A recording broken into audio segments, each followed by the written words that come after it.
नमस्कार. भगवद्गीता भावार्थ मालिकेमध्ये आपले स्वागत आहे. आज आपण अध्याय 8 मधील श्लोक 11 ते 15 या भागात पाहणार आहोत. श्लोक 11 पाहूया. यदक्षरं वेदविदो वदन्ति विशन्ति यद्यत्तयो वीतरागा यदिच्छन्तो ब्रह्मचर्यं चरन्ति तत्ते पदं संग्रहेण प्रवक्षे. आता वेदविदः म्हणजे वेदवेत्ते, वदंती म्हणजे म्हणतात, विशंती म्हणजे प्रवेश करतात, संग्रहेण म्हणजे सारांश स्वरूपात. तर जे ओंकाराचे उच्चारण करतात आणि जे संन्यासाश्रमी महर्षी आहेत ते ब्रह्मामध्ये प्रवेश करतात. अशा सिद्धीची इच्छा करणारे ब्रह्मचर्य व्रताचे आचरण करतात. ज्या योगे मनुष्य मुक्त होईल त्या विधीचे संक्षिप्त वर्णन आता तुला मी सांगतो, असे म्हणतात. यामध्ये भगवान श्रीकृष्णाने अर्जुनाला षटचक्र योगाच्या अभ्यासाची शिफारस केली. वैदिक संस्कृतीमध्ये विद्यार्थ्याला बालपणापासूनच ओंकाराचे उच्चारण आणि ब्रह्मचर्य व्रताचे पालन ते करत आध्यात्मिक गुरु बरोबर राहून निर्विशेष ब्रह्माचे ज्ञान प्राप्त करण्यास शिकवले जात होते. आणि या प्रकारचे त्याला दोन ब्रह्माच्या दोन रूपांची ते ज्ञान शिकवलं की ते दोन ब्रह्माच्या दोन रूपांची अनुभूती होते, असं कृष्ण सांगतो. आता श्लोक 12 पाहूया. सर्वद्वाराणि संयम्य मनोरुधी निरुद्ध च मुधर्ण्याधायात्मना प्राण मास्थितो योगधारणा.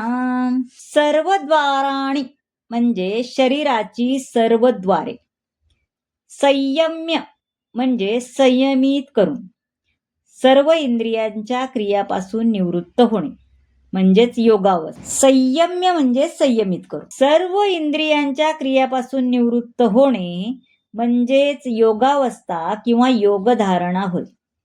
इंद्रियांची सर्व द्वारे संयमित करून मनाला हृदयामध्ये आणि मस्तकात प्राणवायूला स्थिर करून मनुष्य स्वतःला योगामध्ये स्थित करतो. हा अभ्यास म्हणजेच प्रत्याहार असं म्हणतात. अर्थात इंद्रिय विषयांपासून इंद्रियांना परावृत्त करणे असं होय. नेत्र, कर्ण, नासिका, जिव्हा आणि स्पर्श इत्यादी ज्ञानेंद्रिय पूर्णपणे संयमित केले पाहिजे आणि त्यांना इंद्रिय भोगात युक्त होऊ देता कामा नये.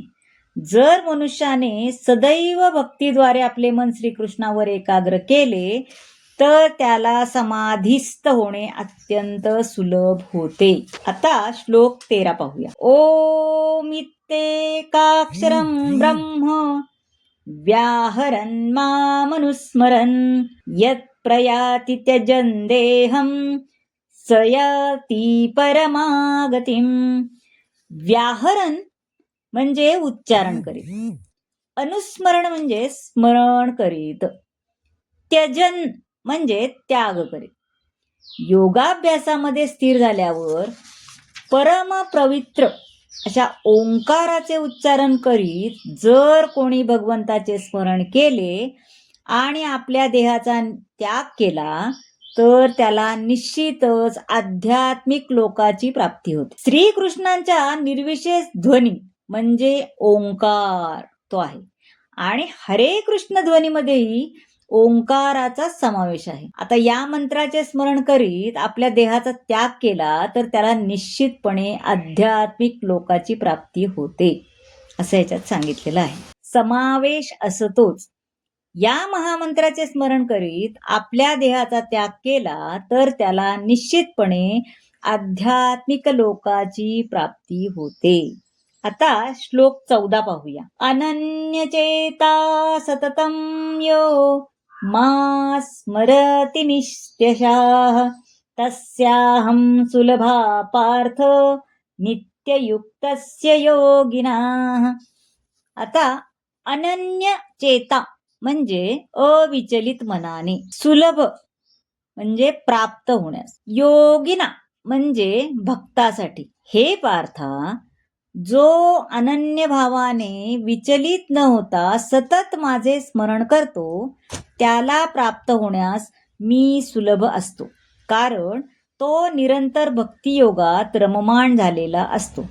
पूर्वीच्या श्लोकामध्ये 4 प्रकारच्या भक्तांचा म्हणजेच आर्त, जिज्ञासू, अर्थार्थी आणि ज्ञानी उल्लेख करण्यात आला. तसंच कर्मयोग, ज्ञानयोग आणि हठयोग याचेही वर्णन करण्यात आले.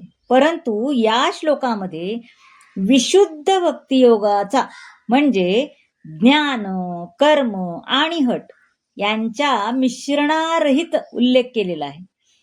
अनन्यचेतः शब्दावरून भक्ताला कृष्णा व्यतिरिक्त इतर कशाचीही अभिलाषा नसते. त्याला स्वर्ग लोकाप्रत सुद्धा उन्नत होण्याची इच्छा नसते. विशुद्ध भक्ताला कशाचीच अभिलाषा नसते, परंतु भगवंतांना संतुष्ट करण्याव्यतिरिक्त इतर काहीच त्याची अभिलाषा नसते. म्हणून भगवंत सांगतात की ज्याची माझ्यावर अनन्य भक्ती आहे त्यांना मी सहजपणे भगवत प्राप्ती करून देतो, किंवा भगवत प्राप्ती त्यांना सहजपणे होते.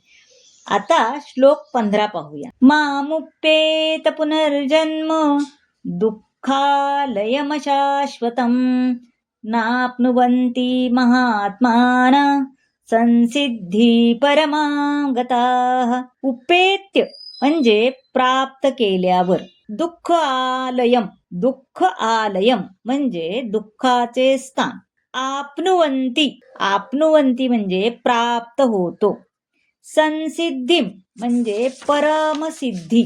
हे अनित्य प्राकृत जग जन्म, मृत्यू, जरा आणि व्याधी या 4 दुःखांनी परिपूर्ण असल्या कारणाने स्वाभाविकच जो परमसिद्धी प्राप्त करतो आणि तो पुन्हा या जगामध्ये परतून येण्याची इच्छा करीत नाही. वेदांमध्ये परम लोकांचे वर्णन अव्यक्तम, अक्षर आणि परमागती असे केलेले. महात्माजनांचेही हेच अंतिम ध्येय असते की नाही, आणि तेच परम लक्ष्य पण असते. या श्लोकामध्ये विशेष रूपाने भगवान श्रीकृष्णांच्या साकारवादी भक्तांचा उल्लेख करण्यात आला आहे. या कृष्ण भावनाभावित भक्तांना जीवनाची परमसिद्धी प्राप्त होते, आणि असे महात्मेजन हे परमश्रेष्ठच असतात. तर मंडळी, कसा वाटला आजचा भाग नक्की सांगा. आवडला असेल तर लाईक करा, शेअर करा, सबस्क्राईब करा आणि हो, कमेंट जरूर करा. धन्यवाद.